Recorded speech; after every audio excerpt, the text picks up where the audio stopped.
Okay, so in our last video we did backend validation. So now what we're going to do is implement it in Angular.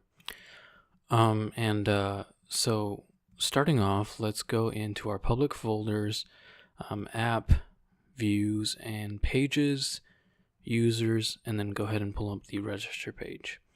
And then I also want you to go back into the backend folder, app, and go into models, user, and open up your user model because we're going to be referencing this.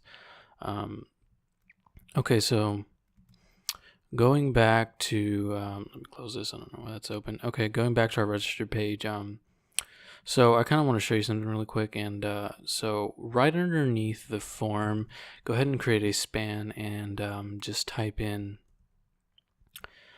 empty brackets like that. That's the Angular. And then make sure you add a name to your form. Okay, so I'll just name mine, I'll just say reg form. Okay, and so now what you can do is you can do Angular validation, right?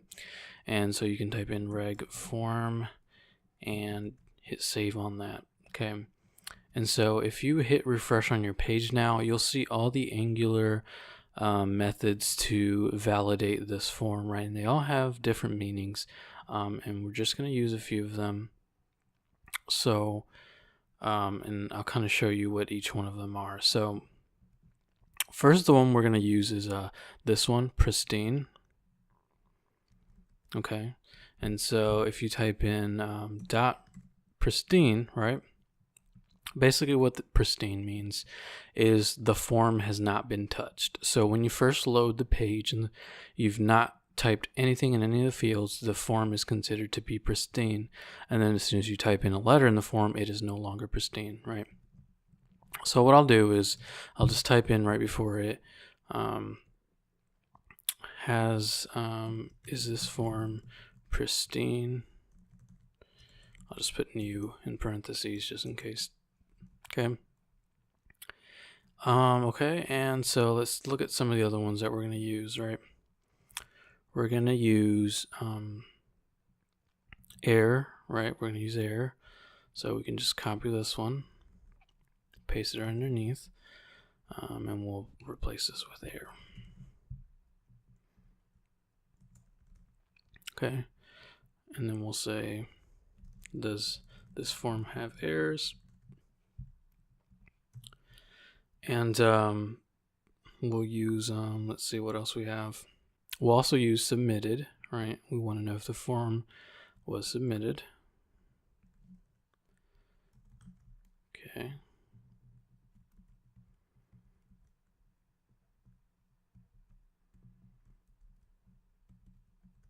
Oops.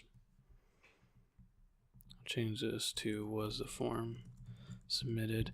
And then the last one we're going to use, actually let me copy and paste this first, is see if I can find it valid. Okay, whether or not it is a valid form. Okay, then I'll change this to, is this form valid? Okay, and I'm going to enter breaks here.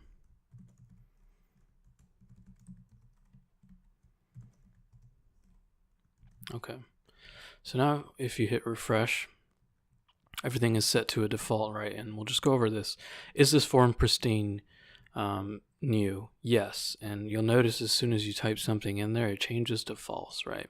And that's how we use Angular to track basically if the user has modified the form. So moving on, does this form have errors? Now it's gonna stay empty like that because we haven't specified what kind of error we're looking for. So we'll come back to that one.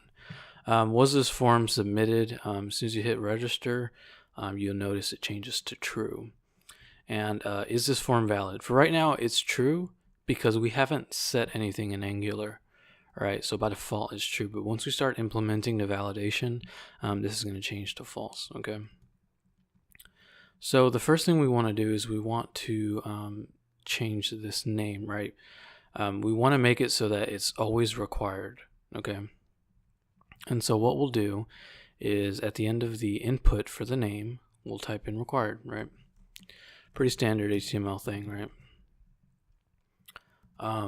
But you'll notice now, if you hit refresh, you get this little annoying little pop-up right here is an HTML thing. We don't want that, okay? We want our own custom Angular. So what you can do is remove the HTML validation. So in the form element right here, at the very end, type in no validate. And so you'll no longer get that, and you can just test it and hit refresh, and you get that register. So now notice our error is no longer empty, right? We have one error here, which is the required error, excuse me. So now what we can do is underneath our input, we'll just type in a paragraph that says this field is required. Okay, hit save, hit refresh, and let's see what that looks like, right? Now, we don't want this to show all the time, right? We want this to show under certain circumstances. One is, of course, the field is empty, but I don't want to display it if the user hasn't even had a chance to type anything in there, right? So that's where this pristine comes into play. We tell Angular, hey, hide this until the user has at least touched the field, right? And so the way you do that is you just use ng-show like we did in the past, right? So you can say ng-show, and we'll say show it if, and what we'll do is we'll use this code down here that we use, right? So we can copy it. Where was I? Okay, yeah, so we'll say show if reg form pristine, right? So we don't want to say if the entire form is pristine, we just want to say if the name is pristine. So we'll do that just name.pristine, right? So only show this if it's not pristine. So of course we got to add the exclamation point here for it to say not pristine. And the other one is we want to have two, right? We want to say, and also if reg form.name has an error of required, right? And I got that. I mean, I know that from memory, but it's basically, it comes from this block, okay? And I'm just to save time, I'm not going to like walk you through copying and pasting it all, but that's what you want to put, okay? So it's basically going to say, I only want to display this field is required box if the form has been at least modified and there's an error requirement, a requirement error, okay? So let's test that and make sure that's actually valid. So it's not displaying now. Now if I type something in, it shouldn't display, right? But if I delete it, there it goes, it pops back up, right? Perfect, okay? Now, only one problem with this, right? That's pretty good, but we have another problem.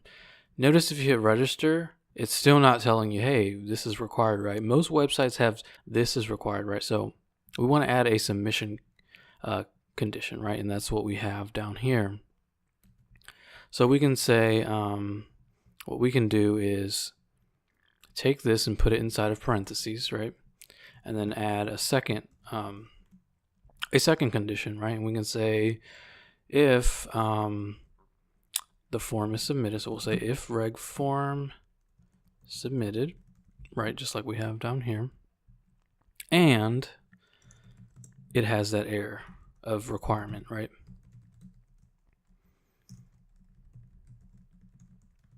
Otherwise, if we don't put this, then every time the form is submitted, it'll give that this field is required error.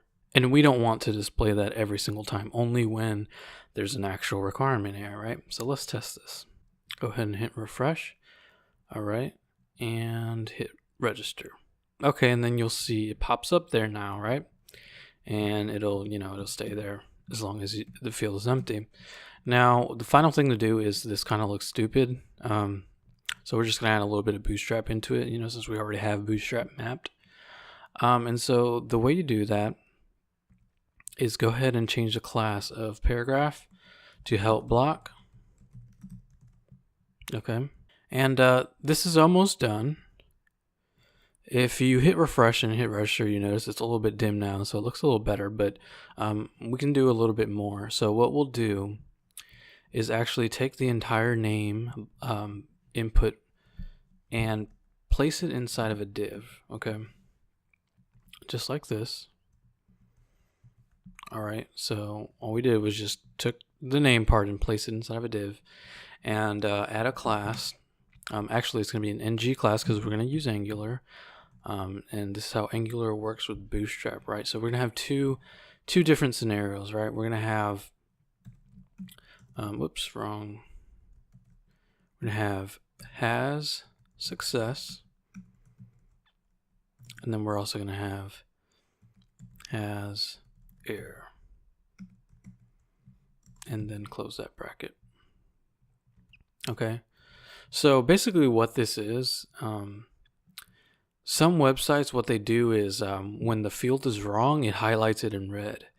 And then when it's right, it highlights it in green or blue or some color that makes it look like it was a success. Now you can customize this with CSS and you can do a lot of cool things, but Bootstrap already has something for us to do, to use with that, right? And so it's has success and has error. So on has error, we'll get red, and on has success, we'll get green, right? So now we just need to ask ourselves, okay, when is this a success? When is this block success? Well, if reg form.name is valid, right? So if it's valid, then we're good. But also, we also want to make sure that it's at least been touched. So we want to say isn't pristine. So reg form name pristine, right? We want to make sure at least that it requires a user to touch the field, And so what we'll do, we'll just go ahead and place that in parentheses. Okay. And then our error is basically going to be the same thing, except the opposite. So we still want it to not be pristine before we give them that red, but then we want to say is not valid. Okay, so then let's test it. Go ahead and hit refresh and try to type something in, and you'll see the field turns green, and then as soon as you delete it and there's an error, it's red now, right? So it's a pretty cool little feature. The only problem we have with this is if you hit register, it's not including that. So what you have to do is, for the has error part, include an additional one. So you'll say has error if it's not valid and not pristine, or reg form name valid. So we're saying, and then and reg form submitted. Okay, so what this is saying is we're going to display that red box if the form isn't valid and they've at least modified it, or the form isn't valid and it was submitted. Go ahead and hit refresh, and you'll notice when you hit the register button, now we're getting that red box around name, right? So that's all the customization that we want to do as far as the CSS portion of it. Now we just want to add some more validation to it, because right now we can basically type in anything we want in this box and it's still giving us a green, right? So that's where we pull in the if you go back to our model, we used a regular expression here, right? And we can actually use that same one on our front end as well. And so the way you do that is in the input class, go ahead and to the very end and add ng pattern, and then paste that regular expression in there. Okay, so now the front end is also using that same regular expression. Okay. So what I want to do now is underneath paragraph, we're going to add a list, right? And so this list is going to contain all the requirements for the name. All right, so we'll say must have a space in between first and last name. Okay, and that's right here in the regular expression. We'll say must not contain any special characters. Oops. Must not contain any numbers. Okay, and then let's see, in our user model, we limited it to be between 3 and 20 characters, right? So we'll do the same thing. We'll say must be at least 3 characters, but no more than 20. So the last thing we have to do with this is add this length character, right? Or I mean max length and minimum character length. And so Angular again provides a easy way to do this. If you just search ng max length, you will get this page from the Angular website. And so it's really just as simple as typing ng tac min length and max length, and then the digits for each, right? So in the input class, right after the pattern, we'll say min length,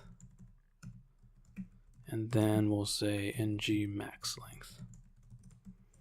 Okay, and for minimum, we'll say 3 and max 20. All right.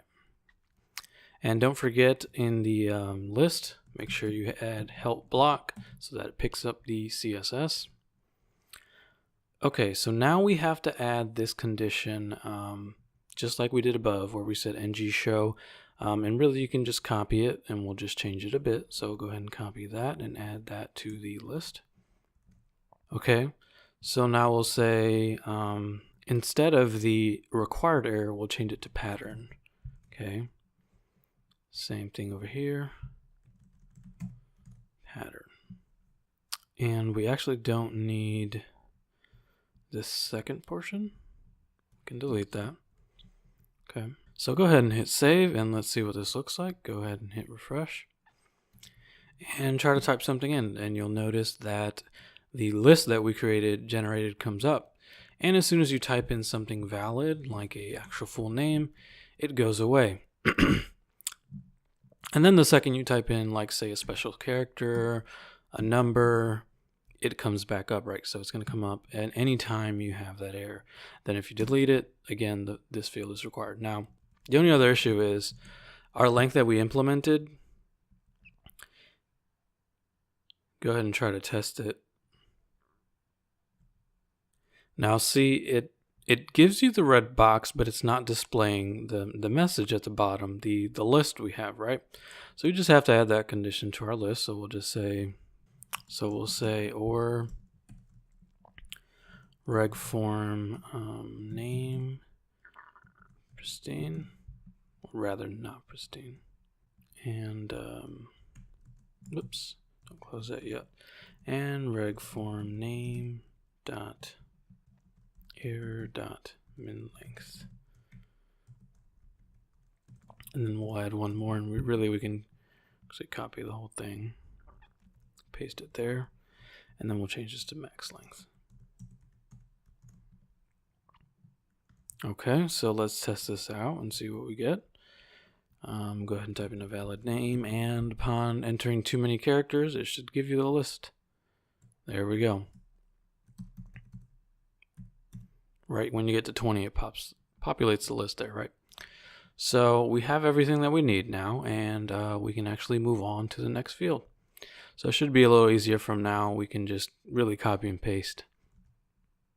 So we'll start off by copying the paragraph for the this is required field. So we'll paste that underneath.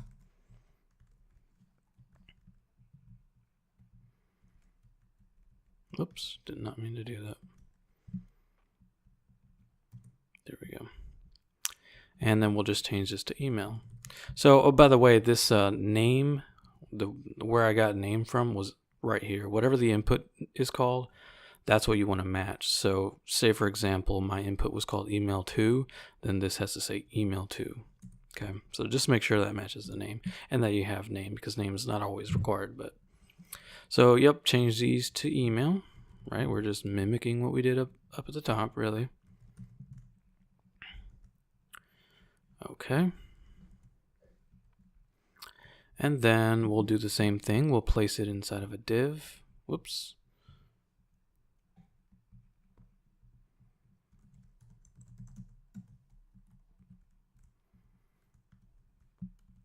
Okay. Then we will add class ng, and we will, where is it? Copy the entire thing. Okay. We'll change this to email, email, email.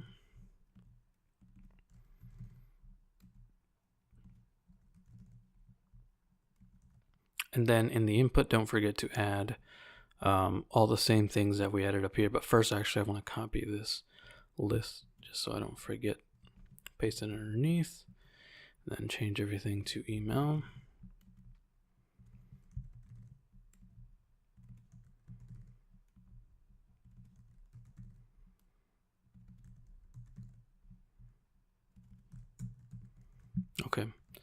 And then where was I? Okay, yeah. Make sure you add in min length, max length, all that, and then ng pattern. So we'll start off with the required. Then we'll add ng min length, and then we'll add ng max length. Okay, and I'm going to go back to the user model to see how many lengths or characters we limited it to. 3 and 25. Right, so we'll do 325. Okay. And then the very last thing is the ng pattern. So go ahead and add here ng pattern. Now you notice in the user model we actually didn't use a regular expression like we did up here for the name, right? And that's because this is a plugin that automatically does it for you. You're more than welcome to use one. There's a lot of them. If you just Google email regular expression sample, there's tons of them out there, and everyone does them similarly. So rather than going online and looking for one, I already have one that I've created that's pretty simple, but it gets the job done. You're welcome to experiment. So here is mine. It's a very basic one. Feel free to pause the video at this time and copy this onto your ng pattern. So once you're done with that, what we can do is we can go ahead and start to customize these fields down here. Obviously, this isn't going to apply anymore. So first we could say, and really I'm just going to delete these. We can say must contain, and we can say must not contain any special characters. And then finally must be at least, forget how many characters I said, must be at least 3 characters, but no more than 25. I don't know why is it 25? 25 seems short, but anyway. Okay, so let's test this all out. Let me make sure everything is looking good here. Okay, it looks good, so let's test it out. First, let's hit register and make sure we get an error. Okay, we do. Hit refresh and let's type something in. Okay, we get the list. Let's delete and make sure we still get that. Okay, and let's see if we can get that to go away with a valid email address. And we can. Let's see if typing a symbol causes an error. Okay, and let's see if we get an error when we exceed the characters. So we'll just, yeah, we do. Yep, once it gets to 25, you get that error there. Okay, so now we can move on to username. And while we're at it, we can really just delete this portion down here. We don't need that anymore. Okay. So let's move on to username. Go ahead and put it into a div just like before.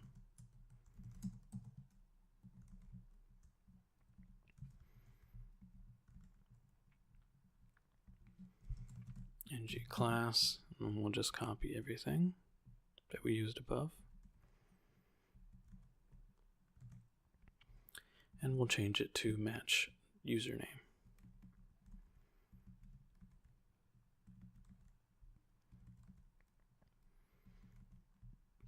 And this just saves us from having to rework everything. Okay, and let's go ahead and add this list underneath. Oops, actually forgot the paragraph, so I can actually just copy that as well.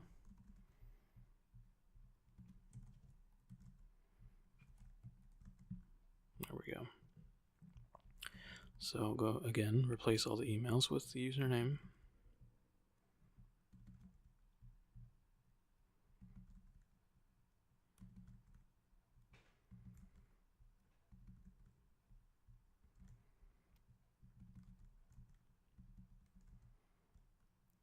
Okay, and then we'll go back and change these later.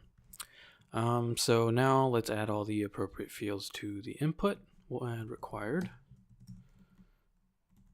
We'll add ng min length. ng max length, and then ng pattern. So let's see what we set on our back end. We set 3 and 25. So let's do 3 and 25. And for the pattern, you'll notice, again, for username, we didn't use a regular expression. But same as before, I already have one created, so I'll go ahead and paste it in there. Feel free to pause the video at this time and copy my regular expression.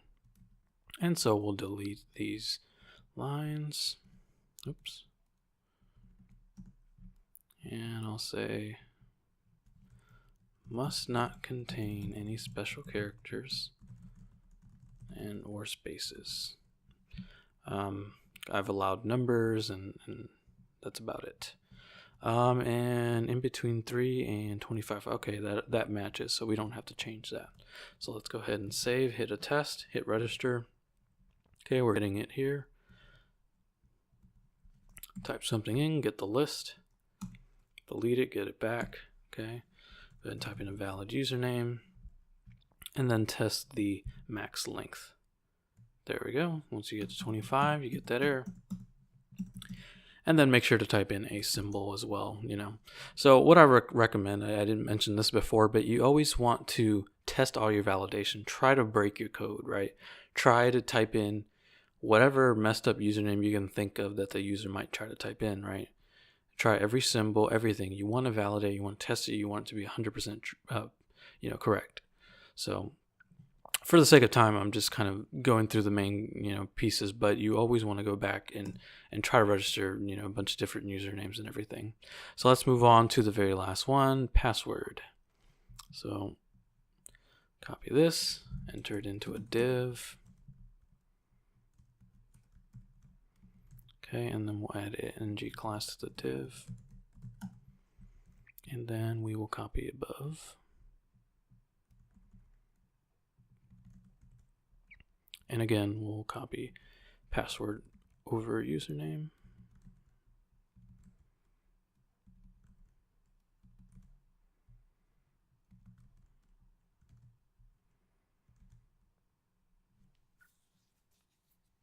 And then copy the list, including paragraph.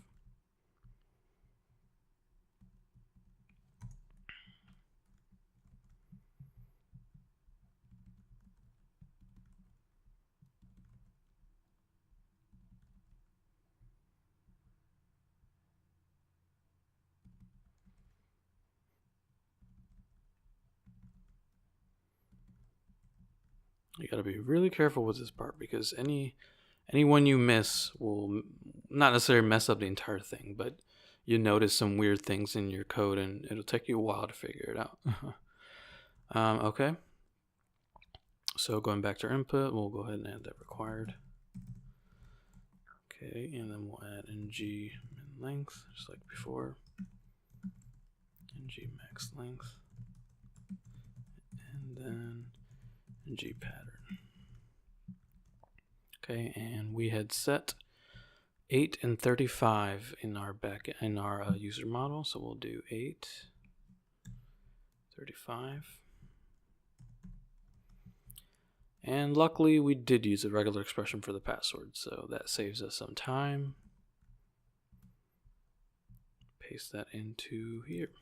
Okay, so if you're following along, you should be able to just open up your user model file and copy and paste it into your register file.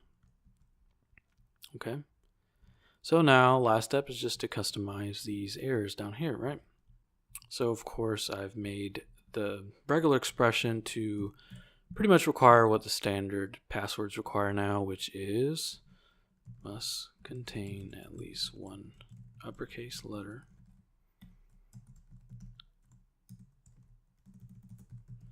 must contain at least one lowercase letter,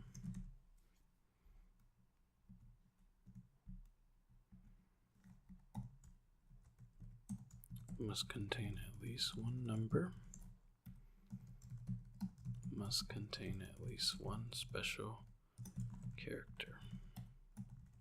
right? And that's pretty much the standard right now. Some websites are even tougher than that, but I think anything more strict than that is kind of annoying, because then the password becomes really hard to memorize. And then we'll say must contain at least 8 characters, but no more than 35. Okay, so hit save and let's test this out. Again, hit register first, make sure. Okay, so now we're getting on all of them, right? And then type in something, get the list, make sure you delete it and test that out, and then type in a valid password.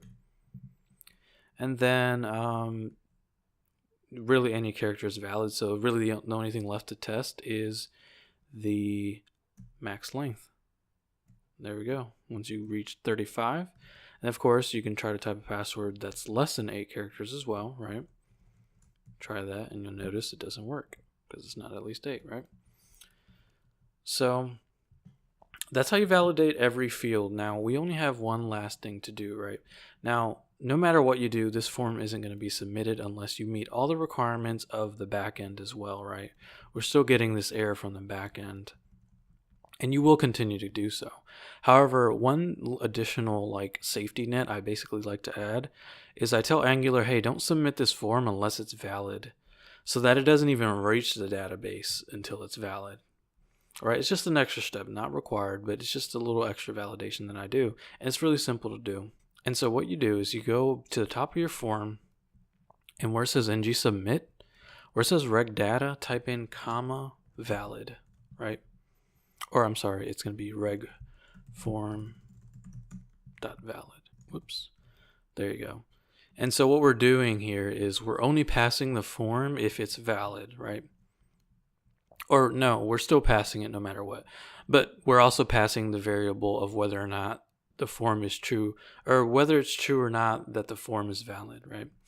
And so what you'll do is go to the controller that handles this function, which is register.regUser. So remember, we created that in our controller.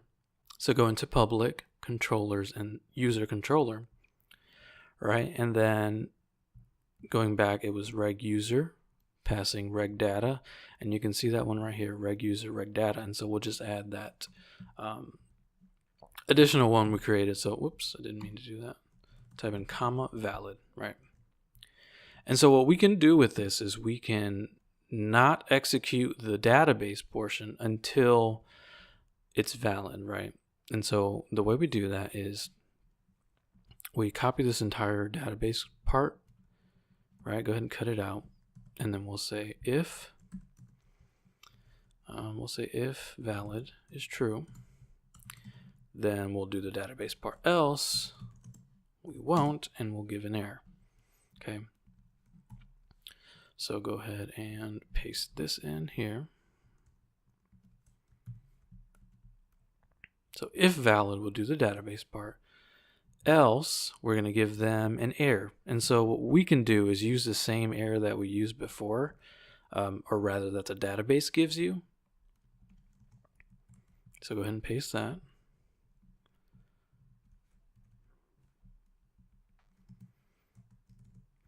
But instead of using the error that the database gives you, we'll make our own, right? So we'll say, please ensure form is filled out properly. I really hope that's how you spell properly. Okay, so we're setting our own kind of custom message there, right? So we're preventing it from accessing the backend until such time that it's correct, right? So let's test this. Go ahead and hit refresh and hit that register button. Okay, and there you go. We're getting our custom message now, right? The one we created right here. So it's ignoring the database part until such time the form is correct, right?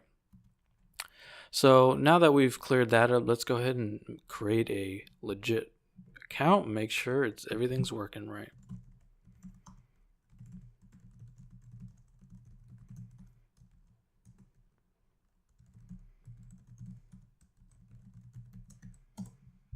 All right, and there you go. We have a working user account now. So that is how you validate using AngularJS.